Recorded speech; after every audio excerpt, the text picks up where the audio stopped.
Hello everyone, I hope you're doing well and welcome back to my channel.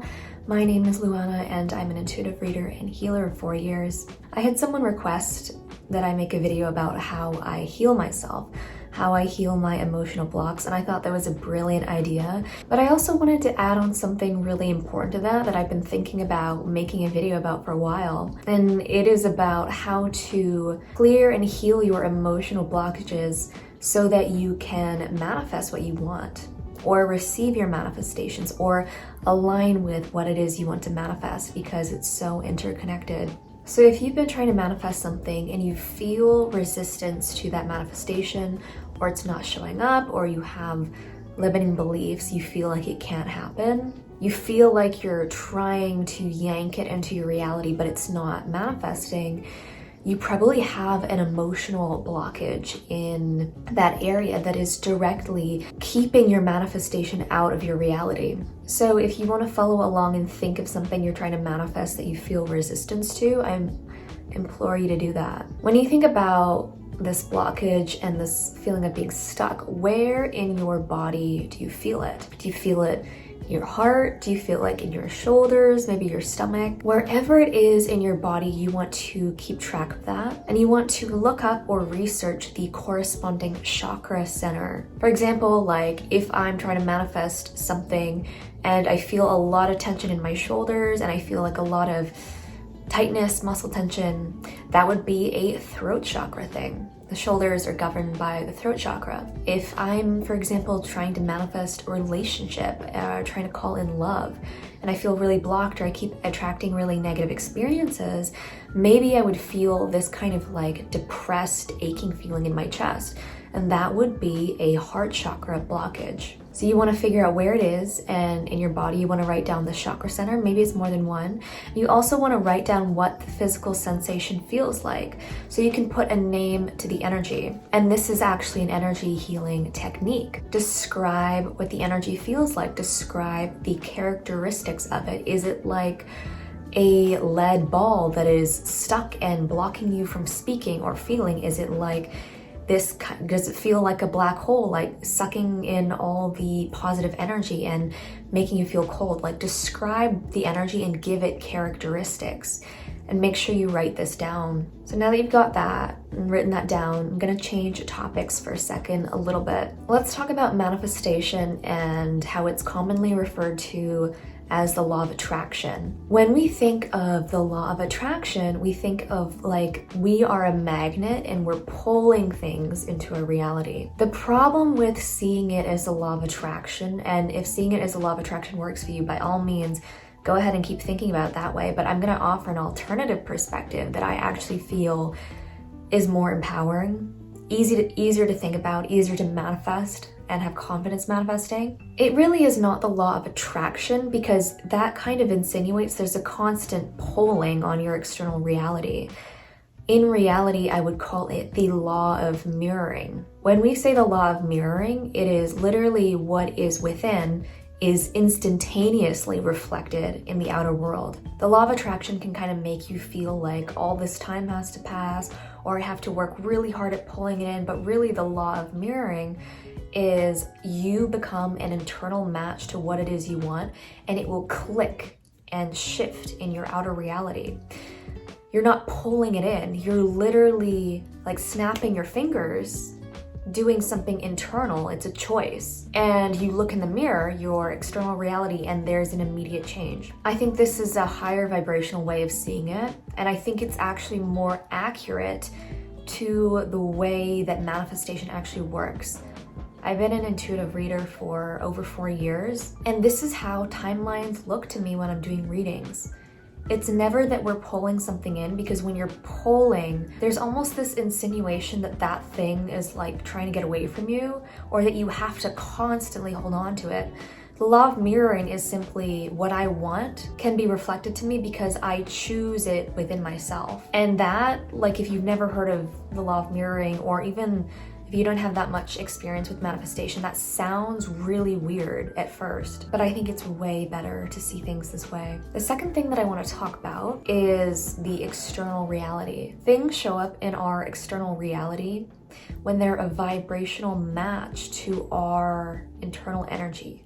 So for example, let's say one day you are very in frequency in the emotion of frustration and annoyance. You're feeling really annoyed, you're thinking thoughts that align with the energy of being annoyed, which is really just frustration. You're gonna start attracting external experiences that make you feel even more annoyed and reinforce that state. So you might be feeling really annoyed one day and you might literally have like 12 experiences where something in your external world made you feel annoyed because you're attracting that. The next day, you could have something happen in the morning where you made a choice that kind of had this domino effect where you felt happy or very lucky and positive for the rest of the day. And because you started out with that domino effect in that energy, you're kind of in the snowball of being in this vibration of happiness. And maybe in that day you attracted or experienced a mirroring of maybe like 10 things in your external reality that made you feel happy or reinforce that state. So when you're having a situation that is quote unquote making you feel a certain way,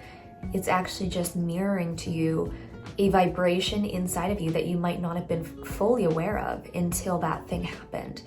But the energy always precedes the physical event or whatever is going on in your reality. If it's a surprise to you, it's probably because you were unaware of it, or it's like a deeper repressed energy that you weren't aware of. Maybe your emotional awareness wasn't fully in tune with that. So this is why people say that you can literally change your reality by changing your thoughts. You can, because every single thought that you think has a specific frequency to it. So if you genuinely choose and you make the choice to invest in thoughts that are of a certain frequency, your energy body and your energy field literally can't help but align to the frequency of your thoughts. Now I gotta put out a disclaimer. This doesn't mean that if you're trying to manifest something, you should bulldoze through your trauma. I think a lot of what I've seen in the spiritual community is people who are in this hyper masculine oriented manifestation mindset, meaning everything is go, go, go. Everything is I gotta push and create and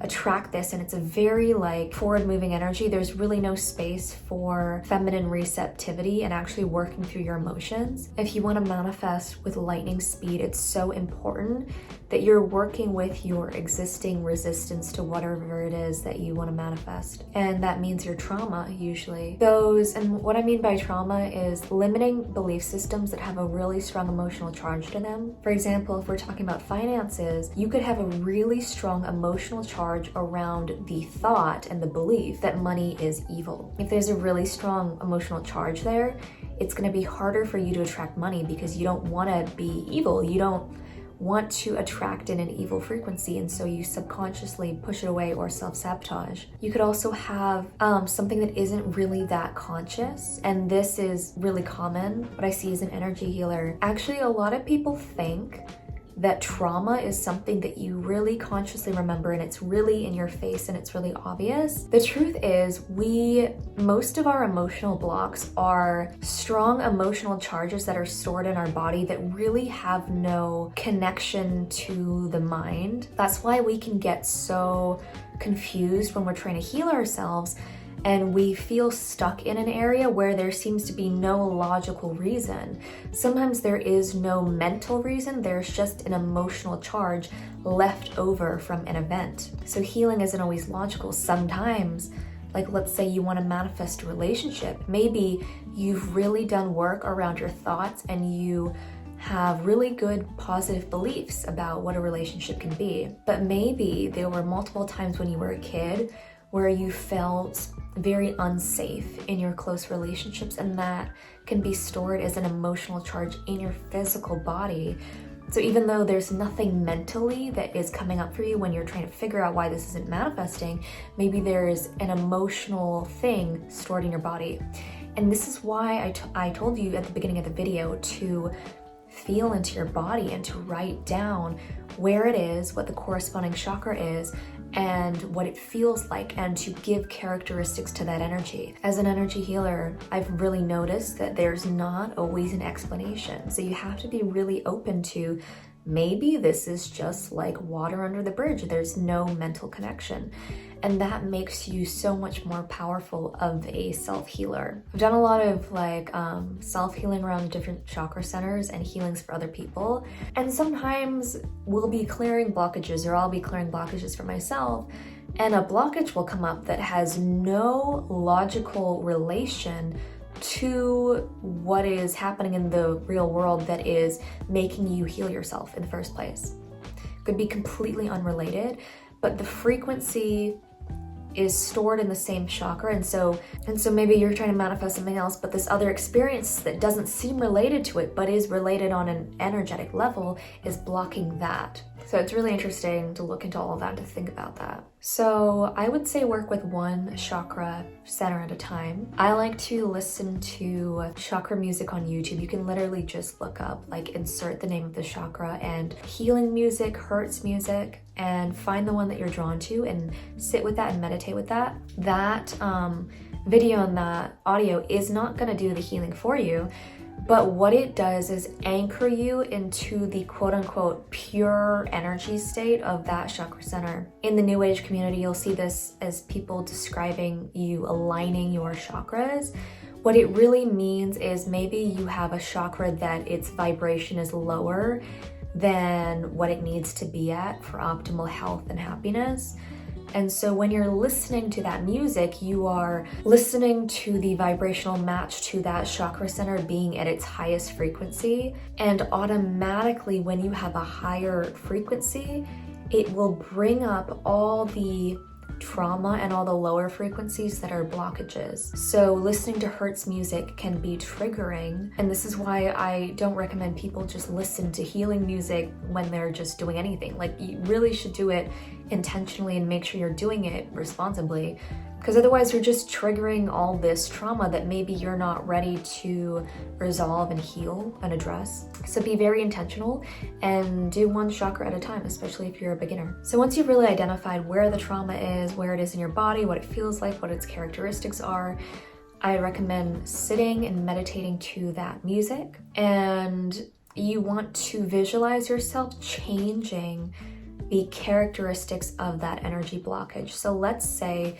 I'm dealing with a throat chakra blockage, and it is like a gray lead ball, very heavy, very dense, and it's like blocking me from speaking. What I would do in that situation is meditate with that and literally visualize yourself changing the color, changing the shape, changing the texture, changing the temperature.